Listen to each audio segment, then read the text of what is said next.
CG Vyapam labour inspector के question का general awareness का पार्ट हम सॉल्व करेंगे। तो पहला क्वेश्चन है, वायु प्रदूषण का जैव संकेतक किसे माना गया है? तो इसका आंसर लाइकेन होगा। दूसरा क्वेश्चन है, जोगी बिठाई की रस्म बस्तर दशहरा में किसे कहते हैं? तो जोगी बिठाई ये एक बहुत अहम रस्म होती है बस्तर दशहरा की। बस्तर दशहरा में जोगी बिठाई की रस्म में एक युवक होता है जो हलबा जाति का होता है। वह 9 दिन तक योगासन की मुद्रा में बिना कुछ खाए पिए निर्विघ्न दशहरा का जो कार्यक्रम है वह संपन्न हो, यह प्रार्थना करते हुए एक स्थान पर बैठे रहता है। 4 ऑप्शंस दिए हुए हैं। पहला, मूर्तियों की स्थापना। दूसरा, रथ की ध्वज स्थापना। मंदिर में कलश स्थापना। पुजारी की नियुक्ति। तो इसमें जो आंसर होगा वो सी होगा, मंदिर में कलश स्थापना। तो मंदिर में कलश स्थापना जोगी बिठाई की रस्म के साथ ही शुरू हो जाए। इसके बाद तीसरा क्वेश्चन है, छत्तीसगढ़ राज्य का पहला गांधी दर्शन पुस्तकालय कहाँ शुरू किया गया है? तो यह रायपुर में शुरू किया गया। यह पुस्तकालय खादी एवं ग्रामोद्योग की बिल्डिंग में कंकालीपारा रायपुर में स्थापित किया गया है। यहाँ गांधी जी के जीवन से जुड़े अनेक पुस्तक उपलब्ध हैं जिसे जाके पढ़ा जा सकता है। फिर अगला क्वेश्चन है, नवीन औद्योगिक नीति के नाम से निम्नलिखित में से कौन सी औद्योगिक नीति जानी जाती है? तो इसका आंसर है 1991। अगला क्वेश्चन है, परखौनी नृत्य किस जनजाति द्वारा किया जाता है? तो यह नृत्य बैगा जनजाति के द्वारा किया जाता है। बैगा जनजाति द्वारा विवाह के अवसर पर यह नृत्य किया जाता है। इसमें वर पक्ष के द्वारा हाथी जैसी मुद्रा बनाकर इस नृत्य को करते हैं और इसमें जो नगाड़ा और टिमकी नामक वाद्य यंत्र को उनके द्वारा बजाया जाता है। अगला प्रश्न है, प्रसिद्ध भारतीय लेखक धनपत राय श्रीवास्तव किस और नाम से जाने जाते हैं? तो धनपत राय श्रीवास्तव जो हैं उन्हें ही मुंशी प्रेमचंद या प्रेमचंद के नाम से जाना जाता है। अगला प्रश्न है, छत्तीसगढ़ राज्य में वर्तमान में कौन सी औद्योगिक नीति लागू है? इसका सही उत्तर है 2019 से 24। इसके बाद अगला प्रश्न है, सीबीआई के नवनियुक्त निदेशक कौन है? तो इसका आंसर है प्रवीण सूद। अगला प्रश्न है, सदन का पदेन सभापति कौन होता है? तो इसका आंसर है राज्यसभा का सभापति। तो राज्यसभा का सभापति कौन होता है? वो भारत का उपराष्ट्रपति होता है। अगला क्वेश्चन है, बच्चों के लिए राष्ट्रीय वीरता पुरस्कार प्रतिवर्ष किस मंत्रालय संगठन द्वारा प्रदान किया जाता है? तो यह भारतीय बाल कल्याण परिषद के द्वारा प्रदान किया जाता है। अगला प्रश्न है, छत्तीसगढ़ की सबसे लंबी सीमा को छूने वाला राज्य कौन सा है? तो इसका सही उत्तर है ए, उड़ीसा। अगला क्वेश्चन है, पृथ्वी अपने अक्ष पर किस दिशा में घूमती है? तो यह पश्चिम से पूर्व की ओर घूमती है। अगला प्रश्न है, छत्तीसगढ़ का चेरापूंजी कहलाता है? तो इसका सही उत्तर है बी, अबूझमाड़। अगला क्वेश्चन है, एलपीजी के मुख्य घटक कौन से हैं? तो प्रोपेन और ब्यूटेन एलपीजी के मुख्य घटक होते हैं। अगला क्वेश्चन, छत्तीसगढ़ का पहला समाचार पत्र कौन सा था? ऑप्शन ए है महाकौशल, बी छत्तीसगढ़ पत्रिका, सी हरिभूमि, चौथा इनमें से कोई नहीं। तो इसका आंसर होगा इनमें से कोई नहीं, क्योंकि छत्तीसगढ़ का पहला समाचार पत्र छत्तीसगढ़ मित्र था जो 1900 में प्रकाशित हुआ था।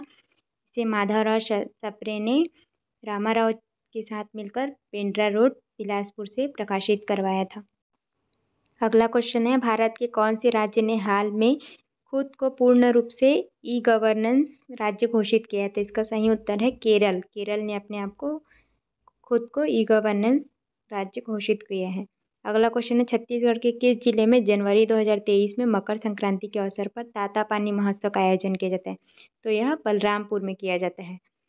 बलरामपुर जिले का सुगंधित चावल कौन सा है? तो इसका सही उत्तर है चगारो जीरा फूल। अगला क्वेश्चन है, तमोर पिंगला अभ्यारण्य कहाँ स्थित है? इसका सही उत्तर है सूरजपुर। अगला क्वेश्चन है, नाभिक के आकार की इकाई क्या है? तो नाभिक के आकार की इकाई होती है फर्मी।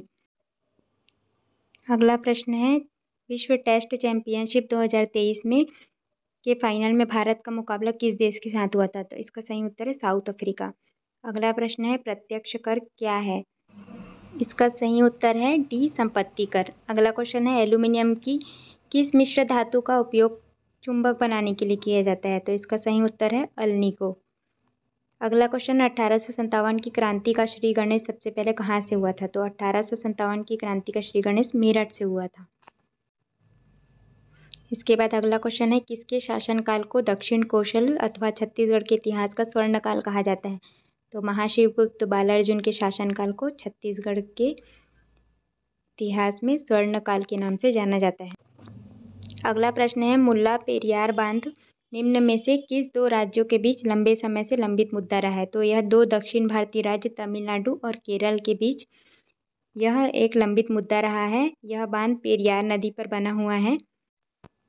अगला प्रश्न है राउत नाचा किस प्रदेश के आदिवासी समुदाय का नृत्य है? तो इसका सही उत्तर है छत्तीसगढ़ का। अगला प्रश्न है संविधान की 8वीं अनुसूची के संदर्भ में क्या सुमेलित नहीं है? तो 8वीं अनुसूची में आपको सभी भाषाएं मिल जाएगी, लेकिन इसमें अंग्रेजी नहीं मिलेगा, तो इसका सही उत्तर है अंग्रेजी। अगला प्रश्न है वर्ष 2023 में भारत की G20 अध्यक्षता हेतु थीम क्या है? तो इसका थीम है एक पृथ्वी, एक कुटुंब, एक भविष्य। अगला प्रश्न है बादल महिला स्व सहायता समूह को किस उत्कृष्ट कार्य हेतु सम्मान दिया गया है? तो यह सम्मान उन्हें हर्बल गुलाल प्रसंस्करण के लिए दिया गया है। इस प्रश्न में बहुत लोग को कन्फ्यूज़न होगा, इसका आंसर कुछ लोगों ने डी भी लगाया होगा गोबर से ब्रीफ केस बनाने हेतु, पर गोबर से ब्रीफ केस बनाने वाली समूह का नाम था एक पहल स्व सहायता समूह, जो कि रायपुर के गोकुल गोठान से संबंधित था। अगला प्रश्न है भारत ने ऑपरेशन करुणा किस देश की सहायता हेतु किया था? तो इसका सही उत्तर है म्यांमार। अगला प्रश्न है आज़ाद हिंद फौज का नेतृत्व जिन हाथों में था वे थे? इसका सही उत्तर सुभाष चंद्र बोस। अगला प्रश्न है भारत ने किस मित्र देश के साथ पर्यावरण वर्ष की शुरुआत की? तो इसका सही उत्तर है फ्रांस। अगला प्रश्न राष्ट्रीय विकास परिषद का गठन कब हुआ? तो 1952 में हुआ। अगला प्रश्न है प्राचीन भारतीय दर्शन शास्त्र के अनुसार पुरुषार्थ या जीवन के 4 उद्देश्यों में शामिल नहीं है, तो इसमें इसका सही उत्तर आएगा डी यश। अगला प्रश्न है इलेक्ट्रॉन सूक्ष्मदर्शी का आविष्कार किसने किया था? तो इसका आविष्कार नोल और रुस्का ने किया था।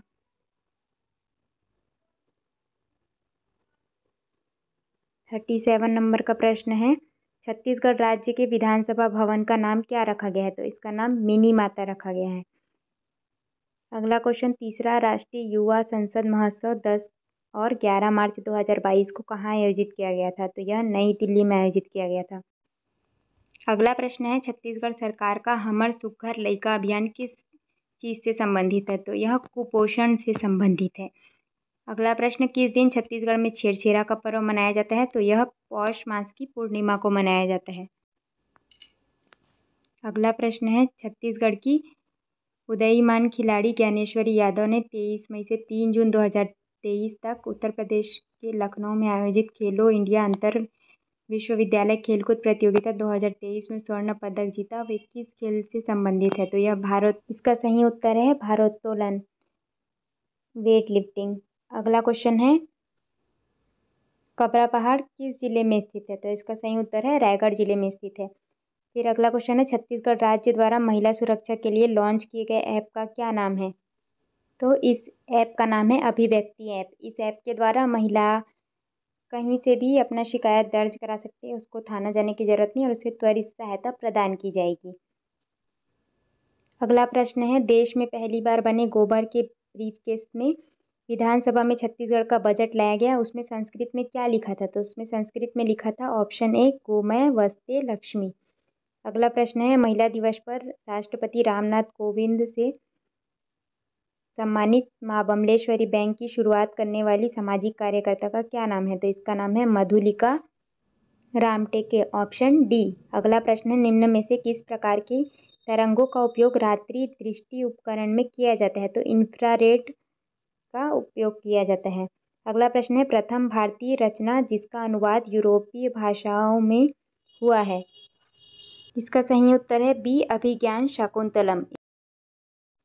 अगला प्रश्न में हाल ही में किस भारतीय मूल के व्यक्ति को विश्व बैंक का अध्यक्ष चुना गया है? तो इसका सही उत्तर है अजय बंगा, ऑप्शन डी। अगला प्रश्न है वृद्धावस्था के अध्ययन को क्या कहते हैं? Science of old age is known as gerontology. अगला प्रश्न है कोरबा जिला मुख्यालय में स्थित Bharat aluminium company limited BALCO की आधारशिला कब रखी गई? तो इसका सही आंसर है डी 27 नवंबर 1965 को। अगला प्रश्न है छत्तीसगढ़ में राज्यसभा की कितनी सीटें हैं? इसका सही उत्तर है ए 5 सीट। अगला क्वेश्चन है गर्मियों में मृगतृष्णा की घटना किस कारण देखी जाती है? इसका सही उत्तर है सी, कुल आंतरिक परावर्तन। अगला प्रश्न है, शहीद वीर नारायण सिंह को फांसी की सजा कब दी गई थी? तो 10 दिसंबर 1857 को इन्हें फांसी दी गई थी। सही ऑप्शन ए है। अगला प्रश्न है, तेभागा आंदोलन किसने किया था? तो इसका सही उत्तर है ए, किसानों ने। यह बंगाल का एक प्रसिद्ध आंदोलन था। अगला प्रश्न है, राष्ट्रगान जनगण मन के विषय में क्या सही नहीं है? तो ऑप्शन ए लिखा हुआ है, यह रविंद्रनाथ टैगोर के द्वारा लिखा गया था। तो हाँ, यह रविंद्रनाथ टैगोर द्वारा लिखा गया था, यह बिल्कुल सही है। अगला ऑप्शन है बी, यह सार्वजनिक रूप से प्रथमतः 27 दिसंबर 1911 को गाया गया था। यह कांग्रेस के कोलकाता अधिवेशन में पहली बार गाया गया था, यह बिल्कुल सही है। ऑप्शन सी, इसे राष्ट्रगान के रूप में भारत शासन द्वारा स्वीकार किया गया है। तो यह गलत है। ऑप्शन डी, इसे राष्ट्रगान के रूप में भारतीय संविधान सभा द्वारा स्वीकार किया गया है। तो यह सही है। तो ऑप्शन सी जो है वो इसका सही आंसर होगा। अगला प्रश्न है, छत्तीसगढ़ में हसदेव बांगो परियोजना किस जिले में है? तो यह कोरबा जिले में है, ऑप्शन सी। अगला प्रश्न है, 58 नंबर का, पंचायती राज संस्थाओं का निम्न स्तर कौन सा होता है? तो सबसे निम्न स्तर जो होता है वो ग्राम पंचायत होता है, ऑप्शन सी। अगला प्रश्न है, पंडित माधवराव सप्रे द्वारा 13 अगस्त 1907 को किस पत्रिका का प्रकाशन किया गया था? तो इसका सही उत्तर होगा बी, हिंद केसरी। अगला प्रश्न है, निम्नलिखित में से कौन सी गैस सूर्य में सबसे प्रमुख है? तो इसका सही उत्तर है बी, हीलियम। अगला प्रश्न है, राष्ट्र में कौन से अयस्क के उत्पादन में छत्तीसगढ़ का प्रथम स्थान है? तो इसका ऑप्शन सी सही उत्तर है, टीन अयस्क। टीन के उत्पादन में पहला स्थान है छत्तीसगढ़ का। फिर उसके बाद है, बुलेट प्रूफ जैकेट किस पदार्थ से बना होता है? तो इसका सही उत्तर है ए, केवलर। बुलेट प्रूफ जैकेट को बनाने के लिए केवलर नाम का एक रेशा होता है, जो कृत्रिम रेशा होता है, उसका उपयोग करके इसकी महीन परतें बनाई जाती, कई परतें, और इसका एक जैकेट प्रूफ दिया जाता है। अगला प्रश्न है, ब्लू कार्बन क्या है? तो इसका सही उत्तर है ऑप्शन ए, तटीय और समुद्री पारिस्थितिक तंत्र से अवशोषित कार्बन। अगला प्रश्न है, भारतीय रिजर्व बैंक आरबीआई का राष्ट्रीयकरण कब हुआ? तो इसका सही उत्तर है सी, 1 जनवरी 1949 को। अगला प्रश्न है, अमेरिका के किस राज्य ने हाल ही में दिवाली के दिन आधिकारिक अवकाश की घोषणा की है? तो इसका सही उत्तर है ऑप्शन ए,